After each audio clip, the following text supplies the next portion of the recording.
એને અમુક નિયમોનું પાલન કરવું પડશે, બરોબર? અને ભાઈ આ સ્ટીલની વીટીની ટ્રીક હે ને જૂની થઈ ગઈ છે. કાઢ નાખ. અને મારા ઘરમાં ડબ્બો હાલે એવો ઢંઢેરો પીકતી ના નહીં એકે. અને રમવામાં હે ને સિલેક્ટેડ લોકોને જ એન્ટ્રી છે, એટલે કોઈ એક્સ્ટ્રા ભાઈબંધુ કે હગાવાલા લાવવા નહીં, બરોબર?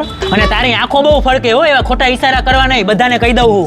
ખબર બધી પડે હો, અમે કઈ આજકાલના નથી રમતા, એટલે આ બધી ટ્રીકો હે ને ઘરે મૂકીને આવવાની, બરોબર? અને જો વાળા તમને કહી દઉં, અહીં ખોટો ટેકો દઈને ન બેવું, બુંજ લાગે તમારી. અને આજુબાજુ વાળાના પત્તા હે ને ઊંચા થઈને જોવા નહીં, બરોબર?